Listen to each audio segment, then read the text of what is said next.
Before the sun rises over the Amazon River, the family is already awake. There is no alarm clock telling them when the day begins. The forest does that. Birds call from the canopy, insects buzz around the house, and the dark river moves quietly below. For many people living far from large Amazonian towns, this is the beginning of another busy day. But what exactly do they do from morning until night? First, there is no single Amazon way of life. Hundreds of indigenous peoples live across Amazonia, and every community has its own traditions, foods, languages, and daily routines. So imagine one fictional family living in a small river community, following activities practiced by some communities across the region. Their day begins before the strongest heat arrives. One adult checks the cooking fire. A few embers may still be glowing beneath yesterday's ash. Dry wood is placed carefully over them until a small flame returns. Soon, morning food can be prepared. Depending on the community and season, breakfast might include cassava-based foods, fish, plantains, fruit, or food saved from the previous day. But while everyone eats, they are already thinking about the work ahead. The river must be checked. Fishing equipment may need repairing. Food gardens need attention. Firewood has to be collected. Meals must be prepared. Tools, baskets, roofs, canoes, and other household items may also need maintenance. And many of these jobs depend on something nobody controls: the weather. An experienced adult looks toward the sky before leaving. Dark clouds above the canopy could mean rain. The height and movement of the river can affect where the family travels and fishes. Even small environmental changes can influence the day's decisions. Then the family begins to separate for different tasks. One or more adults may push a narrow canoe into the river. They carry fishing equipment and whatever supplies they expect to need. Others may walk toward a garden near the settlement. Cassava can be especially important in many Amazonian communities, although crops vary greatly from place to place. Plantains, maize, fruits, and other plants may also be grown. The children are not simply waiting for the adults to return. Daily life can also be their classroom. A child traveling with an experienced relative watches where the canoe enters the current. Another learns which plants are useful. Someone else may help carry food, collect small pieces of firewood, watch younger children, or perform another age-appropriate task. Much of this knowledge is learned by watching, listening, and repeating. The forest that looks confusing to an outsider can contain countless familiar signs to someone raised there. A bend in the river can lead toward a fishing area. A certain tree may produce useful fruit. Animal sounds may reveal what is moving nearby. Tracks in wet soil can tell a story that happened hours earlier. By now, sunlight is beginning to break through the canopy. The cool morning disappears quickly. Heat and humidity begin building around the family. Insects become more noticeable. The canoe moves farther from the village. Ahead, the river divides around trees and flooded vegetation. The experienced paddler chooses a direction without hesitation, because this is not simply a trip through the forest. For the family, the river is a route to food, other communities, gardens, fishing places, and much of everyday life. And while most of the world is only beginning its morning, this family's working day is already well underway. But the hardest and busiest hours are still ahead. By late morning, the quiet beginning of the day is gone. The sun is higher, the air feels heavier, and the family is now spread across different parts of the forest and river. For the people in the canoe, one of the biggest jobs of the day is finding food. Fishing can provide an important source of protein for many river communities across Amazonia. But catching fish is not simply a matter of throwing a line into the water and waiting.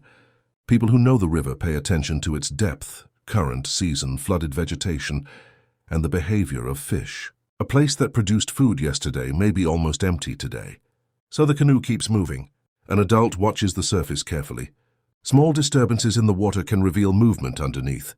They may fish with hooks and lines, nets, traps, bows, or other methods, depending on the particular community and location. The children watch what the adults are doing. They notice how quietly the canoe approaches certain areas. They see where the adults look before choosing a fishing spot. These ordinary trips slowly become lessons that may be remembered for years. Eventually, something pulls beneath the water. A fish is brought toward the canoe. It may become part of the family's meal later that day. But catching one fish does not mean the work is finished. The family may continue until they have enough for their needs, while the amount and methods vary by community. Meanwhile, other family members are working closer to the village. A garden in the Amazon can look very different. from a neat farm divided into straight rows. Different useful plants may grow together or in nearby areas. Cassava is especially important for many Amazonian peoples, but cassava requires knowledge before it becomes food. Some varieties contain naturally occurring compounds that can release toxic cyanide and therefore require careful traditional processing. Roots may be peeled, grated, pressed, washed, fermented, roasted, or prepared in other ways, depending on the food being made and the community's traditions. This knowledge has been passed between generations for a very long time. Around the garden, other foods may also be growing. Plantains, maize, sweet potatoes, fruits, peppers, and many other crops can form part of local food systems. What is grown depends heavily on the region, community, soil, season, and traditions. Back near the house, another kind of work continues. Someone may repair part of a palm thatch roof before the next heavy rain. A damaged basket might need fixing. A paddle may need attention after striking a submerged branch. Firewood must be kept somewhere dry enough to burn later. Food caught or harvested earlier may need cleaning, processing, cooking, smoking, or storing. There is almost always another small job waiting. Then the afternoon weather begins to change. The bright sky above the river starts becoming darker. Clouds build over the canopy. The family recognizes what may be coming. Rain in the Amazon can arrive quickly and heavily. People away from home must decide whether to continue working or begin returning. The canoe turns toward the village. The paddlers do not need road signs to find their way. Familiar bends, trees, tributaries, banks, and other landmarks help guide them. Then the first drops hit the river. Within minutes, rain begins hammering the water. The family lowers their bodies and keeps the canoe balanced. Visibility becomes worse. The river that looked calm earlier suddenly feels completely different. But this weather is part of life here. The paddler continues carefully until familiar houses finally appear through the rain. At the riverbank, the canoe is secured. The day's catch is carried toward the house. Children hurry under the roof. Wet clothing and belongings are placed where they can dry. But nobody's day ends simply because the rain has arrived. Food still has to be prepared. Tools have to be put away. The fire may need protection from moisture. Children still need attention. The family members who worked in the garden begin bringing back what they collected. Soon, the smell of cooking starts spreading around the house. Fish may be roasted, boiled, smoked, or prepared in another locally familiar way. Cassava-based foods or other staples can accompany the meal. Everyone now begins returning from the different jobs that separated them earlier. Stories and information from the day can be exchanged. Someone mentions where fish were found. Another person talks about the garden. A damaged tool may be placed aside for repair. Children may describe something they saw along the river. This sharing of information is also part of daily life. Knowledge about changing water, animals, plants, weather, and travel routes becomes useful to other people. As the rain weakens, the forest changes again. Water drips from thousands of leaves. Mist hangs between the trees. Birds begin moving through the canopy. The river reflects the darkening sky. The family has been working since before sunrise, yet several important tasks remain. Because in a place where darkness can arrive quickly, everything needed for the night must be ready before the last daylight disappears.